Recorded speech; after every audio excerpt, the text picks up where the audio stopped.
Let's do a canonical approach to our text about Jacob's dream at Bethel.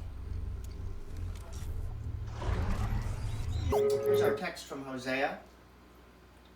You can see what we talked about in the form critical lecture about God speaking at Bethel to all the Israelites, all of us.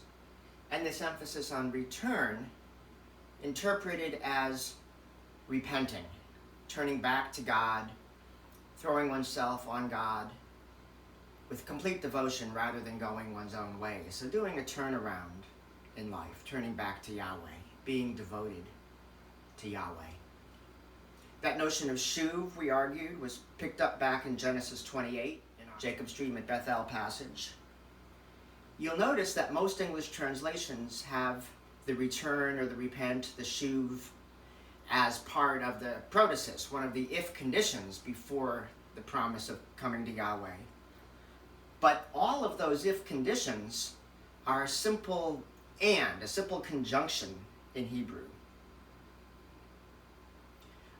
And in this case, it's just a simple conjunction.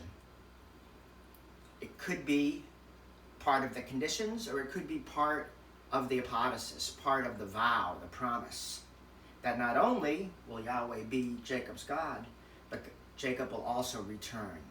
So we can translate it, if I do all these things, then I shall return in peace, and the Lord will be my God.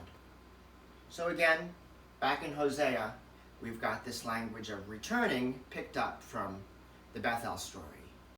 Now, if we jump ahead and read the holistic form of Genesis, we come to Genesis 35, which seems to agree with what was going on in Hosea, that the return is more than just a physical return, but that in fact, once God did keep all of God's promise, Jacob did come back to Bethel. And look at these illustrations.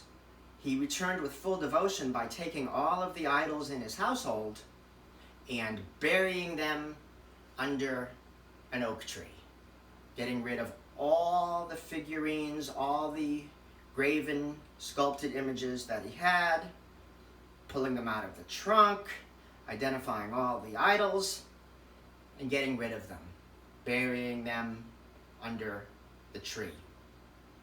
There's another illustration of all the idol figures being taken and put in the ground. That marks the return.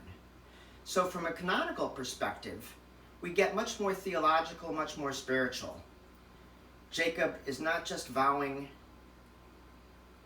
to return to his household, back to the household of Isaac, but he's vowing that if God will be with him, he will throw himself on God with full devotion.